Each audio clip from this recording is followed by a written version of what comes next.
Hello dear students, मैं Pradeep sir chemistry point Purnia YouTube channel में आपका स्वागत है।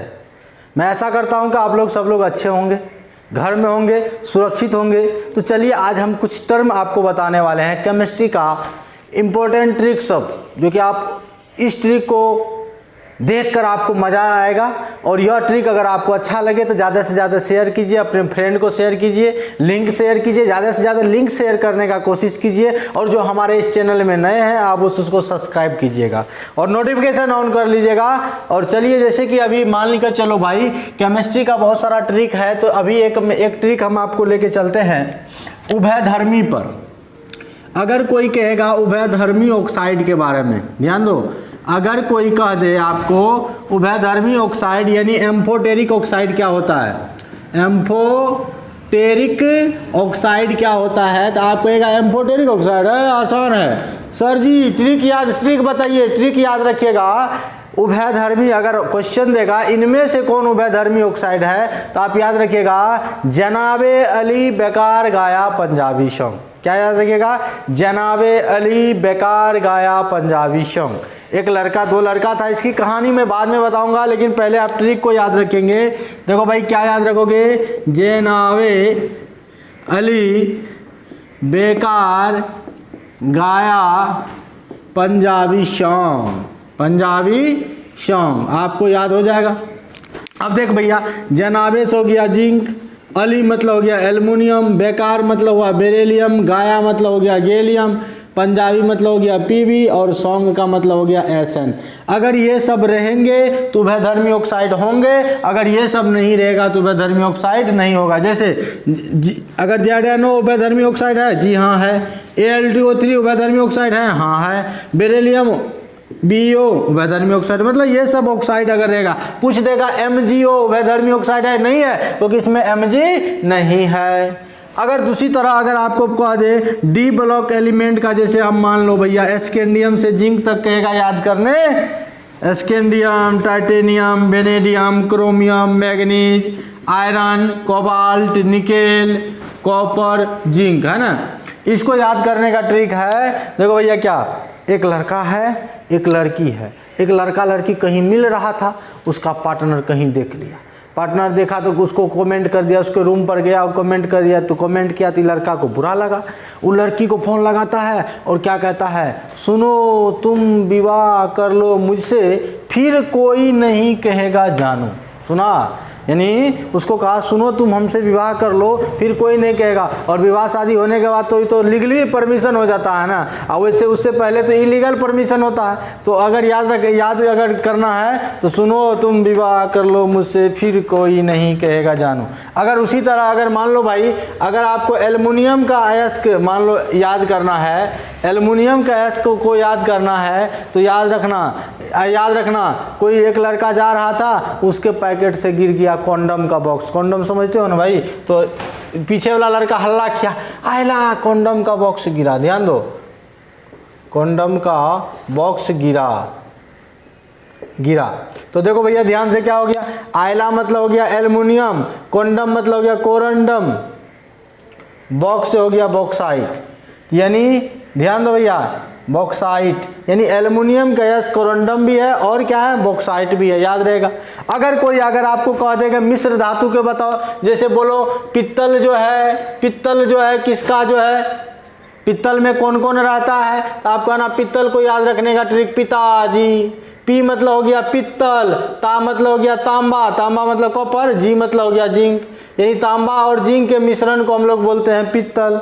अगर कोई कहेगा बोल भैया जर्मन सिल्वर को कैसे याद रखेंगे, किसको भैया, जर्मन सिल्वर को, तो याद रखना कि ये सिल्वर यानी कि चांदी को लाने जाएंगे जर्मनी, हम लोग आसानी से नहीं जा सकते हैं, उसके लिए नेताजी का इस्तेमाल करेंगे। नेताजी का वीजा एकदम पासपोर्ट सब तैयार रहता, बेटा फुर से उड़ गया, यानी जर्मनी जाएगा कौन, नेताजी, याद रखना नेताजी। ने मतलब हो गया निकेल, ता मतलब तांबा, जी मतलब जिंक, तीनों के मिश्रण को हम लोग बोलते हैं जर्मन सिल्वर। मैं आशा करता हूँ इस तरह के वीडियो देखने के लिए आप हमारे चैनल पे जुड़े रहिए, सब्सक्राइब कीजिए, लाइक कीजिए, शेयर कीजिए।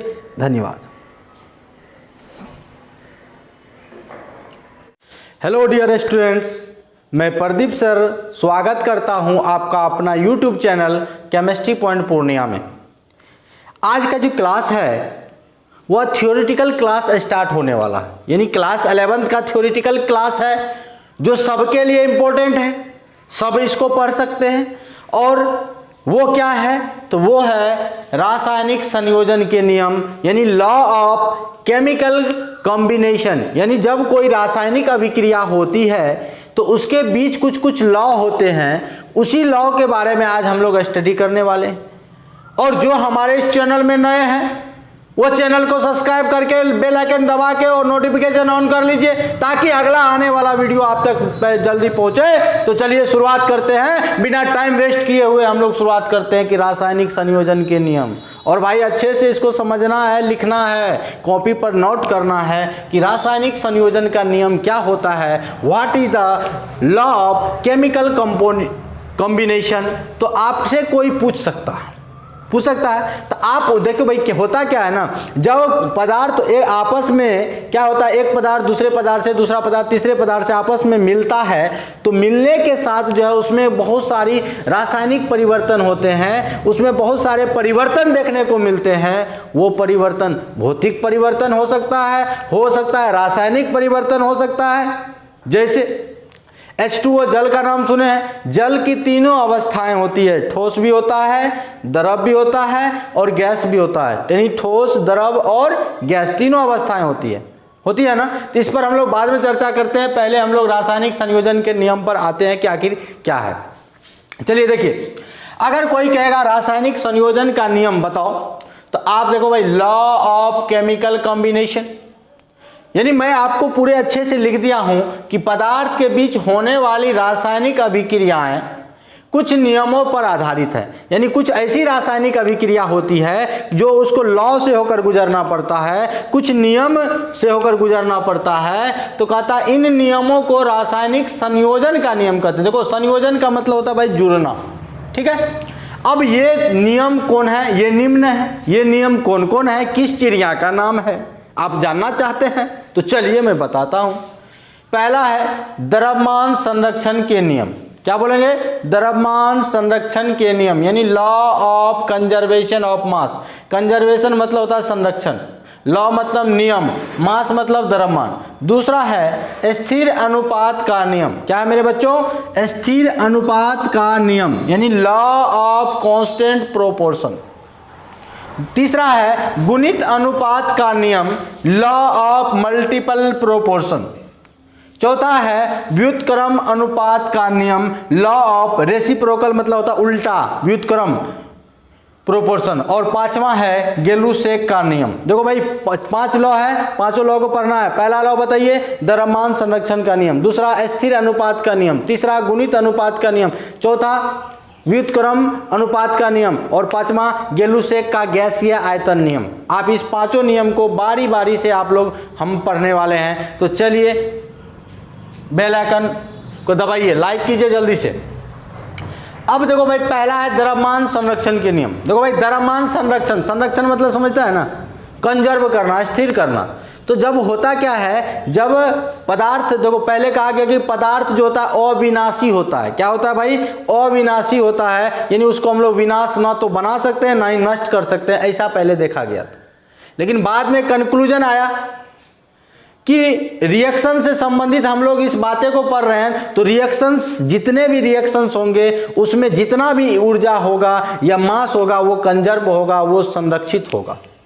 यानी इस नियम को देने वाले वैज्ञानिक का नाम था लेवाइसिए, जो अब इस दुनिया में नहीं रहे, ठीक है। यानी लेवाइसिए जिसको हम लोग फादर ऑफ केमिस्ट्री कहते हैं, लेवोजियर को, और इन्होंने अपना नियम कब दिया, 1736 ईस्वी में। देखिए क्या कहा, इस नियम के अनुसार, यानी अकॉर्डिंग टू दिस लॉ, किसी भी रासायनिक अभिक्रिया के उपरांत होने वाले परिवर्तन में कुल ऊर्जा नियत रहता। हम भी तो वही बोले, यानी कोई भी रासायनिक अभिक्रिया होगा, अगर कुल ऊर्जा की बात करें तो वो कांस्टेंट होगा, नियत होगा, संरक्षित होगा, चेंज नहीं होगा। अर्थात अभिकारक, चूंकि जब कोई अभिक्रिया होती तो उसमें 2 टर्म होते हैं, एक अभिकारक होता है, दूसरा प्रतिफल होता है। यानी एक जैसे हम गेहूं से आटा बनाए तो गेहूं से आटा का बनना भी एक रासायनिक अभिक्रिया है। गेहूं अभिकारक है, जो शुरू में रहता है अभिकारक होता है और जो बाद में रहता है उसको हम लोग बोलते हैं प्रतिफल। तो गेहूं क्या हो गया भाई मेरे, अभिकारक, प्रतिफल क्या हो गया, आटा। अब कहता अभिकारक की कुल ऊर्जा प्रतिफल के कुल ऊर्जा के बराबर होता है। इस नियम का मतलब ये हम लोग सीखे कि जो भी आपका रिएक्टेंट के इस साइड होगा वो अभिकारक होगा, वो क्या होगा हमारा, ये होगा अभिकारक, और जो एरो के उस साइड होगा वो हमारा क्या होगा, प्रतिफल या उत्पाद। यानी जो अभिकारक का ऊर्जा मतलब द्रव्यमान होगा, प्रतिफल का द्रव्यमान भी बराबर होगा। और यहाँ एक और क्वेश्चन अराइज होते हैं कि हम रासायनिक समीकरण को संतुलित क्यों करते हैं। द्रव्यमान संरक्षण के नियम के अनुसार किसी भी अभिकारक का द्रव्यमान और प्रतिफल के द्रव्यमान को बराबर करने के लिए हम लोग किसी भी रासायनिक अभिक्रिया को संतुलित करते हैं। चलिए हमने एक एग्जांपल लिया, A plus B gives C plus D, यानी A और B आपस में अभिक्रिया करा और C और D दे दिया। तो A और B आपका क्या है, अभिकारक है, C और D क्या है, प्रतिफल है। अब इस नियम को लगाना है। मान लिया हमने A का द्रव्यमान कितना है, x ग्राम, कितना है भैया बताओ, A का द्रव्यमान है x ग्राम और B का द्रव्यमान है y ग्राम, C का द्रव्यमान है m और D का द्रव्यमान है n। अब अकॉर्डिंग टू दिस लॉ, इस लॉ के अनुसार क्या कहता है कि अभिकारक का जो द्रव्यमान होगा, अभिकारक कौन कौन है, x और y, x प्लस y दोनों को जोड़ दीजिए, और प्रतिफल में कौन है, m और n, m और n को जोड़ दीजिए, जो दोनों होगा आपका बराबर होगा, यानी x प्लस y बराबर m प्लस n हो जाएगा। तो आपका है ना यह द्रव्यमान संरक्षण के नियम पर आधारित है। समझ में आया। तो चलिए अब हम लोग शुरुआत करते हैं दूसरा नियम, जिसका नाम है स्थिर अनुपात का नियम। हम पढ़ चुके हैं द्रव्यमान संरक्षण के नियम। अब दूसरा क्या आया, स्थिर अनुपात का नियम। अब देखो स्थिर अनुपात का नियम को किसने दिया भाई, प्राउस्ट ने दिया। कब दिया, 1789 ईस्वी में। याद रखना कि स्थिर अनुपात का नियम किसने दिया, प्राउस्ट ने दिया। कब दिया, 1789 में दिया। अब देखो भैया स्थिर से मतलब कांस्टेंट, यानी किसी रासायनिक यौगिक में चाहे वह किसी भी विधि से प्राप्त किया गया हो, तत्वों के द्रव्यमान में एक निश्चित अनुपात होता है। मतलब समझिए इस बात, कोई भी रासायनिक यौगिक है उसको किसी भी तरह से हम बनाएं, किसी भी विधि द्वारा बनाएं, वही लिखा हुआ है किसी रासायनिक यौगिक में चाहे वह किसी भी विधि से प्राप्त किया गया हो, कोई भी विधि से आप बना सकते हैं, तत्वों के द्रव्यमान में एक निश्चित अनुपात होता है। यानी कोई यौगिक है आप उसको अलग अलग विधि से बना लीजिए, ठीक है, लेकिन उसका तत्व का जो द्रव्यमान का जो अनुपात देखेंगे वह एक निश्चित अनुपात होगा। अर्थात रासायनिक यौगिकों में हमेशा तत्वों का भार स्थिर रहता है। यानी कोई भी रासायनिक यौगिक होगा उसमें तत्व का यानी एलिमेंट का जो मास होता है, भार होता है, वह कांस्टेंट होता है, नियत होता है। अब कहिएगा सर हम कैसे जानेंगे, तो मैं आपको एक एग्जाम्पल से बताता हूँ। देखिए हमने कार्बन प्लस ऑक्सीजन को यानी कार्बन को वायु में जलाया, कार्बन डाइऑक्साइड बन गया। जब आप कैल्शियम कार्बोनेट को गर्म करोगे तो कैल्शियम ऑक्साइड और CO2 बनेगा। तो यहाँ भी हमने कार्बन को भी जला के CO2 बनाया और कैल्शियम कार्बोनेट को भी हम गर्म करके CO2 बनाए, और यह अभिक्रिया द्वारा भी आपका CO2 बन रहा है। यानी तीनों में आपका CO2 बन रहा है ना। यानी कह रहा है कि यौगिक को आप किसी भी विधि से बनाओ, लेकिन इसमें एलिमेंट का जो अगर हम बात करें प्रतिशत मास का अनुपात हमेशा स्थिर रहता है। देखिए C प्लस O2 क्या होगा, CO2। इसमें कार्बन का द्रव्यमान भाई साहब कितना है बता दो, 12 ग्राम होता है। ऑक्सीजन 16 दूना 32 ग्राम। अब यहां से अनुपात करेंगे तो 12:32 होगा, बोलो हाँ या ना। अब इस सब का CO2 लो, CO2 लो, CO2 लो, तो इसमें भी कार्बन कितना 12 ग्राम, ऑक्सीजन कितना 32 ग्राम। अनुपात लेंगे कितना होगा, 12:32 होगा, नहीं होगा। अब देखिए अब आपको एक क्वेश्चन करना है, यानी एक प्रयोग में आपको कर रहे हैं, एक्सपेरिमेंट आपको करवा रहे हैं। एक पहला प्रयोग है कि उसने आपको आयरन ऑक्साइड लिया, उसको अपचयित किया, यानी हाइड्रोजन का जुड़ना अवकरण होता है, यानी अपचयित हो रहा है। तो यानी 2.4 ग्राम FeO यानी आयरन ऑक्साइड लिया, इसको अपचयित हुआ तो 1.6 ग्राम लोहा दिया, आयरन दिया। दूसरा प्रयोग में कहता है कि 2.9 ग्राम आयरन ऑक्साइड को अपचयित कराए तो 2.3 ग्राम Fe दिया। अब इसको आप बताइए कि यह स्थिर अनुपात का नियम है या पुष्टि करता है कि नहीं करता है। तो करना क्या है, देखो भैया FeO इतना है टोटल। अब इसमें Fe कितना हो गया 1.6 ग्राम। इसमें ऑक्सीजन का अगर संयुक्त ऑक्सीजन का निकालेंगे तो इसमें से इसको घटा देंगे आपका आ जाएगा, फिर इसमें से इसको घटा देंगे आ जाएगा। अब दोनों का अनुपात कीजिएगा सेम आएगा, बराबर आएगा। यानी जैसे यहाँ 12:32 आया, यहाँ भी 12:32 आया, वैसे भी यहाँ आपको आएगा। यानी अगर ऑक्सीजन का द्रव्यमान निकालेंगे तो 2.4 माइनस कर दो 1.6 तो 8 ले लो, यहाँ 8 ग्राम होगा। तो इसको करेंगे तो इसको करके जो मान लो आया कुछ भी आएगा। अब यहाँ भी कर लेंगे 2.9 ऑक्सीजन का निकाल रहे हैं, अब माइनस 2.3 है ना, जो आएगा कुछ भी आया कि नहीं। ये यहाँ भी ऑक्सीजन का निकला, यहाँ भी ऑक्सीजन का निकला। अब यहाँ से FeO, यहाँ से FeO, यानी FeO का जो द्रव्यमान है इसका और इसका अनुपात लेना, यहाँ पर भी FeO और इसका अनुपात लेना, दोनों देखना बराबर होता है। तो आशा करते हैं कि आप स्थिर अनुपात के नियम को समझ गए हैं। अब आते हैं हम लोग तीसरा नियम, जिसको हम लोग क्या बोलेंगे, गुणित अनुपात का नियम। चलिए लिख लीजिए इसको जल्दी से। पहले हम लोग 2 नियम पढ़े, एक द्रव्यमान संरक्षण का नियम, स्थिर अनुपात का नियम। आज हम लोग तीसरा नियम, यानी कि अब हम लोग तीसरा नियम पढ़ने वाले हैं, जिसको हम लोग क्या बोलेंगे, गुणित अनुपात का नियम, यानी law of multiple proportion English में बोलते हैं। इस नियम का प्रतिपादन जॉन डाल्टन ने 1803 ईस्वी में किया था। अगर कोई पूछेगा कि गुणित अनुपात का नियम किसने दिया, तो जॉन डाल्टन ने दिया। कब दिया, 1803 ईस्वी में दिया। अब इसके अनुसार क्या कहता है, यानी यह नियम क्या कहता है, इसको जानिए। कहता है जब 2 तत्व आपस में अभिक्रिया करता है, सही बात है, जब 2 तत्व आपस में अभिक्रिया करेगा तो एक या एक से अधिक यौगिक बनाएगा। क्या भाई समझ में आ रहा है ना, जब 2 तत्व आपस में अभिक्रिया करेगा तो एक या एक से अधिक यौगिक बनाएगा ना। तो देखो ध्यान से, जब 2 तत्व आपस में अभिक्रिया करके एक या एक से अधिक यौगिक बनाते हैं, यहां तक में कोई दिक्कत नहीं, तो एक तत्व के समान द्रव्यमान से संयोग करने वाले दूसरे तत्व के द्रव्यमानों में भी एक सरल अनुपात होता है। आप इस बात को नहीं समझे होंगे तो फिर से समझिए कि एक या एक से अधिक यौगिक बना लिया।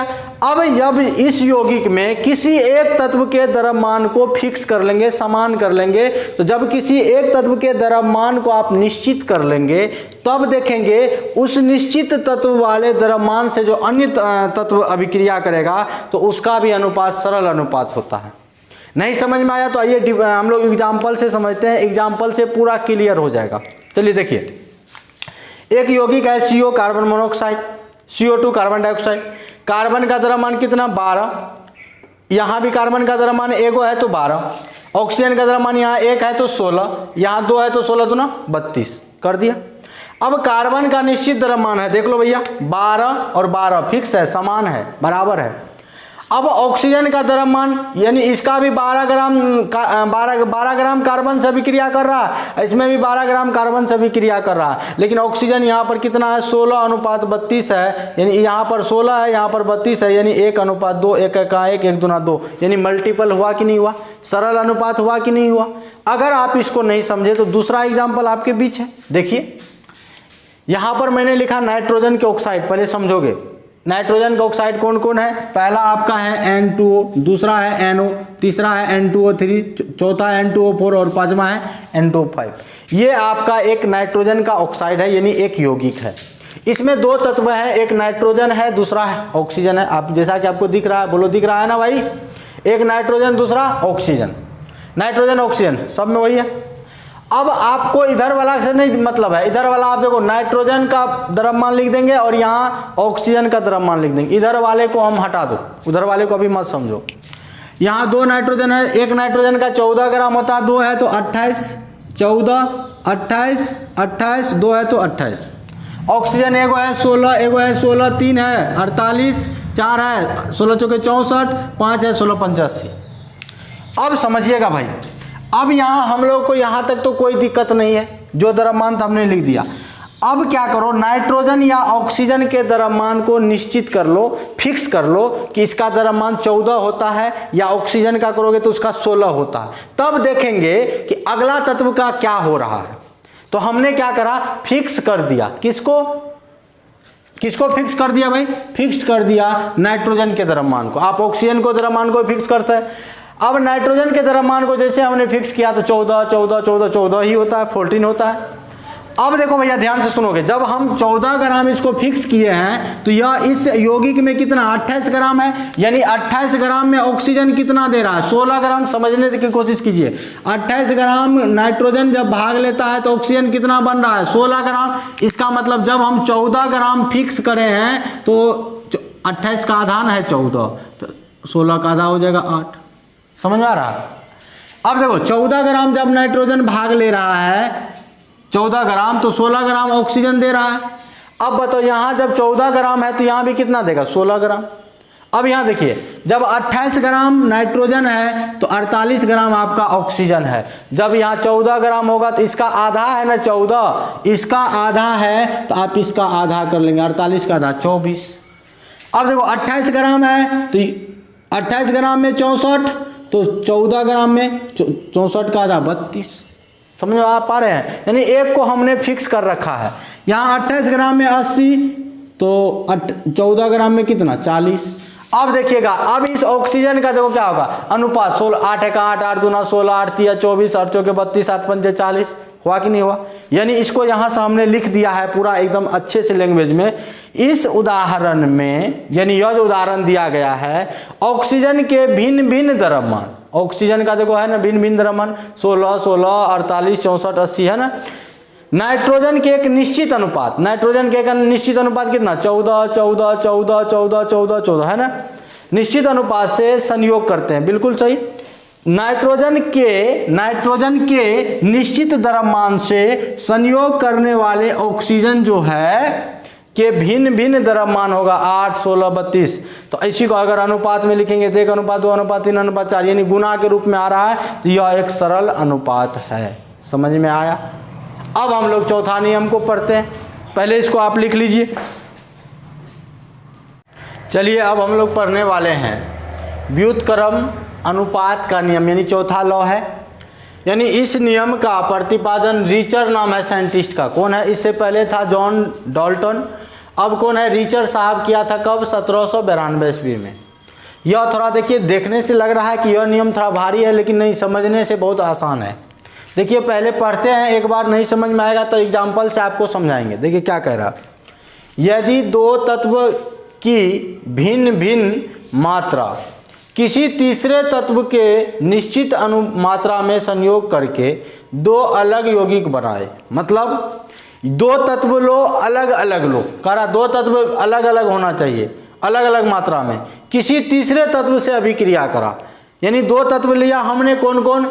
ए और बी से अभिक्रिया करा, ए बी बन गया, दो तत्व हो गया। किसी तीसरा तत्व सी से अभिक्रिया करा, यानी ए बी सी, तीन तत्व हो गया ना। अब देखो कहता है करके दो अलग यौगिक बनाया, दो अलग, जैसे ए और बी अभिक्रिया करके ए बी बना लिया, ए और सी अभिक्रिया करके ए सी बना लिया। ठीक है।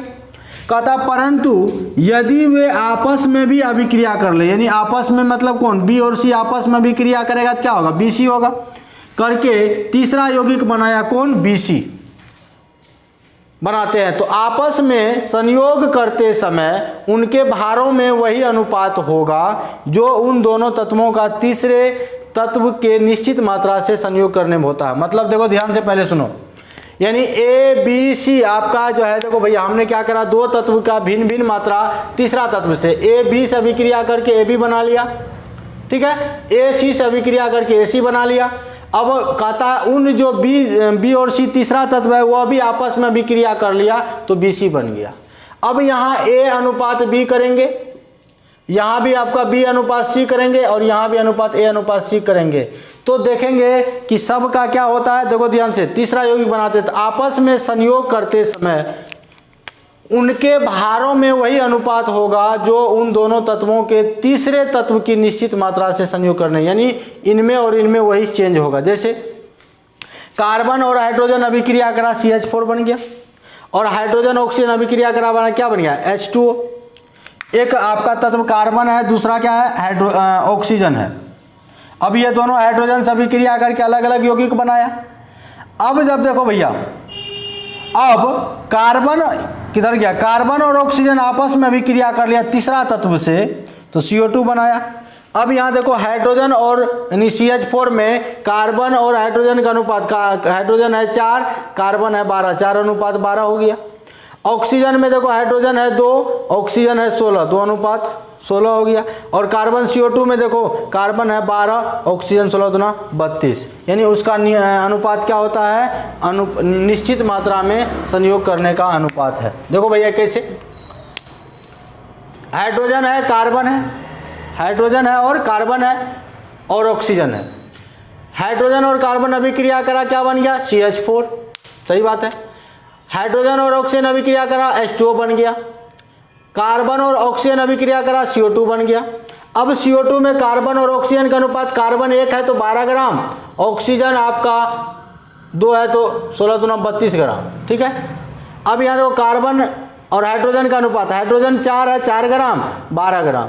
अब यहाँ देखो हाइड्रोजन 2 है तो 2 ग्राम, ऑक्सीजन 16, 2:16 हो गया। यानी कह रहा है, फिर से सुनिएगा, कि यदि दो तत्व की भिन्न भिन्न मात्रा किसी तीसरे तत्व के निश्चित मात्रा से संयोग करके दो अलग अलग यौगिक बनाए, परंतु यदि वे आपस में भी संयोग करके तीसरा यौगिक बनाए, यानी आपस में भी संयोग करके तीसरा यौगिक बना लिया, तब कहता उनके भारों में वही अनुपात होगा जो उन दोनों तत्वों का, यानी इनके भारों में जो अनुपात यहाँ देख रहे हो वही अनुपात यहाँ भी होगा। समझ में आया क्या? तो आशा करते हैं कि ये, और गेलुसेक का जो नियम है ये हम लोग आगे पढ़ेंगे, गेलुसेक का नियम गैसीय नियम में, और ये चारों नियम यानी कि रासायनिक संयोजन का नियम, आशा करते हैं कि आप लोग समझ गए। फिर हम लोग मिलते हैं। जो लोग हमारे चैनल को सब्सक्राइब नहीं किया है कर देना भाई, अगर अच्छा लगे तो लाइक कर देना, शेयर कर देना। धन्यवाद।